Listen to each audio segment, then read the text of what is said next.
नमस्कार, स्वागत है आपका डेली करंट अफेयर्स की सीरीज में। आज के इम्पोर्टेंट करंट अफेयर्स को हम लोग देखेंगे। वीडियो को आप लोग लाइक, शेयर और चैनल को सब्सक्राइब कर लें। पहला इम्पोर्टेंट करंट अफेयर है, केंद्र ने 14 आवेदकों को सीएए के तहत नागरिकता दिया।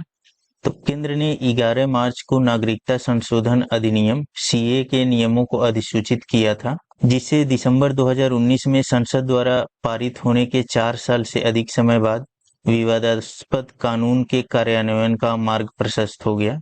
नागरिकता संशोधन अधिनियम के नियमों को अधिसूचित करने के 2 महीने से अधिक समय बाद गृह मंत्रालय ने बुधवार को 14 व्यक्तियों को कानून के तहत नागरिकता प्रमाण पत्र का पहला सेट जारी किया है। ठीक है, तो सीए के तहत टोटल 14 व्यक्तियों को नागरिकता दी गई है 15 तारीख को। केंद्रीय गृह सचिव अजय कुमार भल्ला ने आवेदकों को प्रमाण पत्र सौंपे। नागरिकता संशोधन विधेयक के बारे में देखते हैं हम लोग। तो नागरिकता संशोधन विधेयक में क्या प्रावधान है, तो इसमें जो है पाकिस्तान, अफगानिस्तान और बांग्लादेश में धार्मिक उत्पीड़न के कारण वहां से आए हुए हिंदुओं, सिखों, बौद्धों, जैनियों, पारसियों और ईसाइयों, कुल यह 6 समुदाय हैं।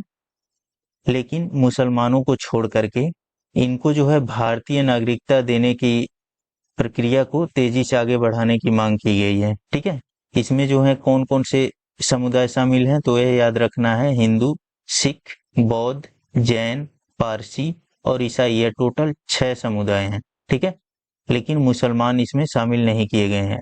ऐसा इसलिए क्योंकि ये जो नामांकित देश हैं, पाकिस्तान, अफगानिस्तान और बांग्लादेश, ये मुस्लिम कंट्रीज हैं।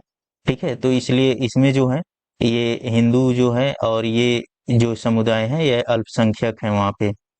ठीक है, तो सीए जो है कब लागू हुआ था, तो सीए 9 दिसंबर 2019 को लोकसभा द्वारा और 2 दिन बाद राज्यसभा द्वारा पारित किया गया था।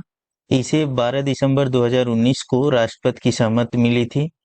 उसके बाद से कानून पारित होने के तुरंत बाद देश भर में व्यापक विरोध प्रदर्शन शुरू हो गया। 4 साल पहले कानून बनने के बावजूद नियमों को अधिसूचित नहीं किए जाने के कारण सीए को लागू नहीं किया जा सका था। ठीक है, नेक्स्ट अगला इंपॉर्टेंट करंट अफेयर है, डिजिटल प्रतिस्पर्धा विधेयक 2024, जिसका मसौदा सरकार ने जारी किया था। तो इसके बारे में हम लोग देखेंगे। टेक कंपनियों के बाजार प्रभुत्व पर अंकुश लगाने के लिए भारत ने यूरोपीय संघ से प्रेरणा ली है। तो इसमें जो है गूगल, फेसबुक और अमेजन जैसी तकनीकी दिग्गजों को अपनी स्वयं सेवाओं को स्वयं प्राथमिकता देने या किसी अन्य समूह की कंपनी को लाभ पहुंचाने के लिए एक कंपनी से एकत्र किए गए डेटा का उपयोग करने से यह विधेयक रोकता है। ठीक है, ऐसा देखा गया है कि कुछ दिग्गज कंपनियां हैं वह अपने डेटा को कलेक्ट करके उसके अनुसार अपना प्रोडक्ट जो है लॉन्च करती हैं और उसका यूज करती हैं, या उनसे जुड़ी हुई किसी और कंपनी को उससे लाभ पहुंचाती हैं। ठीक है, तो इस पे यह मसौदा कानून जो है, जिसे डिजिटल प्रतिस्पर्धा विधेयक 2024 कहा जाता है, में प्रतिस्पर्धा विरोधी प्रथाओं को वास्तव में होने से पहले रोकने के लिए अनुमानित मानदंड निर्धारित करने का प्रावधान है और उल्लंघन के लिए भारी जुर्माना लगाने का वादा किया गया है, जिसकी राशि अरबों डॉलर तक हो सकती है। यदि यह लागू होता है तो बड़ी तकनीकी कंपनियों को अपने विभिन्न प्लेटफॉर्मों में मूलभूत परिवर्तन करने की आवश्यकता हो सकती है। कारपोरेट मामलों के मंत्रालय, जो मसौदे को संभाल रहा है, ने इस पर टिप्पणियां मांगी थी, जिसकी आखिरी तारीख 15 मई तक थी। ठीक है, इस पे जो है सुझाव और विचार मांगा गया था इस मसौदे पर। उसके बाद से यह एक्ट जो है आएगा। नेक्स्ट अगला करंट अफेयर है, इंटरनेशनल बुक ऑफ ऑनर। तो बीआरओ इंडिया द्वारा निर्मित सेला सुरंग को international book of honour England द्वारा आधिकारिक तौर पर देश की सबसे ऊंची सुरंग के रूप में मान्यता दी गई है। 2.598 किलोमीटर लंबी सुरंग तेजपुर तवांग रोड पर 13,000 फीट की ऊंचाई पर स्थित है। प्रधानमंत्री नरेंद्र मोदी ने 9 मार्च को अरुणाचल प्रदेश में विश्व की सबसे लंबी ट्विन लेन सेला सुरंग को उद्घाटित किया था। ठीक है, नेक्स्ट अगला इंपॉर्टेंट करंट अफेयर है, 27 साल से अधिक के गर्भ में पल रहे भ्रूण को जीवित रहने का मौलिक अधिकार, यह सुप्रीम कोर्ट द्वारा घोषित किया गया है। तो सुप्रीम कोर्ट ने 27 सप्ताह से अधिक के गर्भ को समाप्त करने की मांग करने वाली 20 वर्षीय अविवाहित महिला की याचिका पर विचार करने से इनकार कर दिया और कहा कि गर्भ में पल रहे भ्रूण को भी जीवित रहने का मौलिक अधिकार है। ठीक है, तो एबॉर्शन जो कानून बना है वह 1971 का था। उसमें जो है संशोधन 2020 में किया गया एमटीपी अमेंडमेंट एक्ट के तहत। ठीक है, तो पहले क्या था कि प्रेगनेंसी में प्रारंभ में 1971 के कानून में 12 हफ्ते तक जो है एक डॉक्टर की सलाह से एबॉर्शन हो सकता था। ठीक है, फिर 12 से 20 हफ्ते तक 2 डॉक्टरों की सलाह जरूरी थी, और 20 से 24 हफ्ते या 20 से ज्यादा के हफ्ते पर जो है अनुमति नहीं थी एबॉर्शन की 1971 के कानून में। लेकिन अब जो नया अमेंडमेंट किया गया 2020 में, उसमें जो है 20 से कम या 20 हफ्ते तक एक डॉक्टर की सलाह की अनुमति है।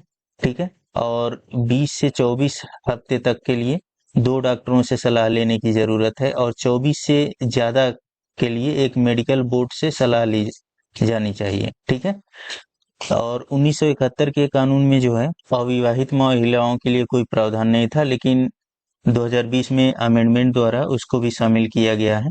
अविवाहित महिलाएं भी एबॉर्शन के हकदार हैं।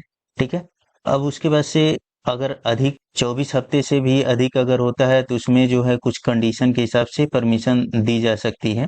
लेकिन 24 हफ्ते तक शादीशुदा रेप विक्टिम दिव्यांग नाबालिग को भी अनुमति है 24 हफ्ते तक, लेकिन उसके ऊपर जो है उस महिला के कंडीशन के हिसाब से विचार किया जा सकता है। ठीक है, 24 हफ्ते से ज्यादा होने पर वर्तमान में कुछ दिन पहले जो सुप्रीम कोर्ट द्वारा 14 साल की रेप विक्टिम को करीब 30 हफ्ते की प्रेगनेंसी में एबॉर्शन कराने की इजाजत दी गई, और 5 जनवरी 2024 को दिल्ली हाई कोर्ट ने मानसिक बीमारी से जूझ रही 29 हफ्ते की प्रेग्नेंट विधवा को एबॉर्शन की इजाजत दी थी। ठीक है, तो यह कंडीशनल होगा कि 24 हफ्ते से ऊपर पर भी आसानी से एबॉर्शन की अनुमति मिल सकती है। ठीक है, नेक्स्ट अगला इंपॉर्टेंट करंट अफेयर है छत्तीसगढ़ का पहला फ्लोटिंग सोलर प्लांट। छत्तीसगढ़ में स्थित steel authority of India limited SAIL की एक प्रमुख इकाई भिलाई स्टील प्लांट राज्य की प्रमुख फ्लोटिंग सोलर परियोजना का उद्घाटन करने के लिए तैयार है। ठीक है, तो याद रखना आप लोगों को कि फ्लोटिंग सोलर प्लांट किस राज्य में स्थापित करेगा, कौन, सेल। ठीक है, steel authority of India. Next अगला इंपॉर्टेंट करेंट अफेयर है रामचरितमानस पंचतंत्र सहृदय लोक लोकन यूनेस्को की धरोहर में शामिल हो गया है। ठीक है, तो united nation educational scientific and cultural organisation, ये किसका फुल फॉर्म है, यूनेस्को का। तो यूनेस्को ने रामचरितमानस पंचतंत्र और सहृदय लोक लोकन को वैश्विक मान्यता दी है। इन साहित्यिक रचनाओं को memory of the world Asia Pacific regional register में शामिल किया गया है। ठीक है, memory of the world Asia Pacific की 10वीं बैठक मंगोलिया की राजधानी उलान बटार में हुई थी। MOW CAP 2024 के संस्करण में एशिया पैसिफिक की 20 धरोहरों को शामिल किया गया है। सहृदयालोक लोचन की रचना 9वीं शताब्दी में आचार्य आनंद वर्धन ने की थी।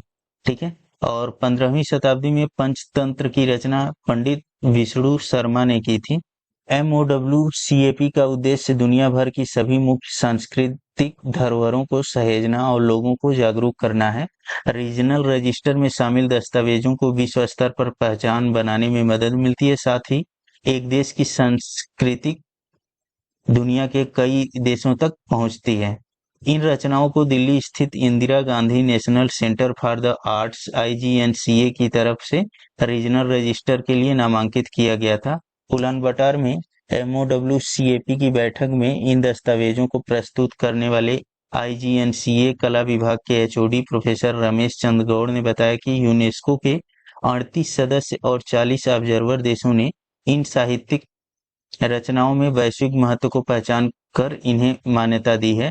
उन्होंने कहा कि यह उपलब्धि भारतीय संस्कृति के प्रसार और संरक्षण के लिए मील का पत्थर साबित होगी। ठीक है, अगला इंपॉर्टेंट करेंट अफेयर, भारत के 85वें शतरंज ग्रैंड मास्टर। तमिलनाडु के P श्याम निखिल ने देश के 85वें ग्रैंड मास्टर बनकर भारतीय शतरंज के इतिहास में अपना नाम दर्ज कर लिया है। ठीक है, यह याद रखना है आप लोगों को, बाकी आप लोग PDF से पढ़ लीजिएगा। नेक्स्ट अगला इंपॉर्टेंट करेंट अफेयर है नोबेल पुरस्कार विजेता लेखिका एलिस मुनरो का निधन हो गया है। तो साहित्य जगत के नोबेल पुरस्कार विजेता लेखिका एलिस मुनरो का निधन हो गया है। ठीक है, वह जो है लघु कथाओं के उत्कृष्ट क्राफ्टिंग के लिए प्रसिद्ध थी। नेक्स्ट इंपॉर्टेंट करंट अफेयर है भीष्म आसमान में उड़ने वाले अस्पताल। ठीक है, यह भीष्म नाम से इसको लाया गया है। तो इंडियन एयरफोर्स ने आगरा के मलपुरा ड्रॉपिंग जोन में battlefield health information system for medical services, ठीक है, यह भीष्म का फुल फॉर्म है, battlefield health information system for medical services, portable अस्पताल का सफल परीक्षण किया है। वायुसेना ने AN-32 विमान से पैराशूट की मदद से करीब 720 किलो वजन के पोर्टेबल अस्पताल भीष्म को जमीन पर उतारा। भीष्म अस्पताल को करीब 1000 फुट की ऊंचाई से गिराकर सफल परीक्षण किया गया। इमरजेंसी या प्राकृतिक आपदा में भीष्म अस्पताल को विमान या हेलीकॉप्टर से उतारकर 8 मिनट में इलाज मुहैया किया जाएगा। भीष्म को लद्दाख और कारगिल जैसे पहाड़ी इलाकों में इस्तेमाल किया जाएगा। यह वाटरप्रूफ भीष्म अस्पताल सोलर एनर्जी और बैटरी से चलता है। इसमें एक्सरे मशीन, ब्लड की जांच, ऑपरेशन थिएटर और वेंटिलेटर की सुविधा मौजूद है। भीष्म में गोली लगने, जलन, सिर रीढ़ की हड्डी की चोटें, फ्रैक्चर समेत कई मेडिकल सुविधा मिलेगी। इसे 36 बॉक्स में तैयार किया गया है जिसकी लागत 1.5 करोड़ रुपए है। एक लोहे के फ्रेम में 36 बॉक्स हैं जिनमें अस्पताल का पूरा सामान है। हर फ्रेम के बीच छोटा जनरेटर लगा है और 2 स्ट्रक्चर मौजूद हैं। नेक्स्ट अगला इंपॉर्टेंट करंट अफेयर है, वर्ल्ड रैंकिंग में 24वें नंबर पर पहुंची मनिका बत्रा। तो सऊदी स्मैश टूर्नामेंट में भारत की शीर्ष महिला टेबल टेनिस खिलाड़ी मनिका बत्रा ने नया रिकॉर्ड कायम किया है। मनिका ने वर्ल्ड नंबर 2 चीन की वांग मानियू और वर्ल्ड नंबर 14 जर्मनी की नीना मिटेलहम को हराया। मनिका बेहतरीन प्रदर्शन से सिंगल रैंकिंग में 840 पॉइंट के साथ 24वें स्थान पर पहुंच गई हैं। मनिका बत्रा वर्ल्ड रैंकिंग में टॉप 25 में जगह बनाने वाली पहली भारतीय महिला टेबल टेनिस खिलाड़ी बन गई हैं।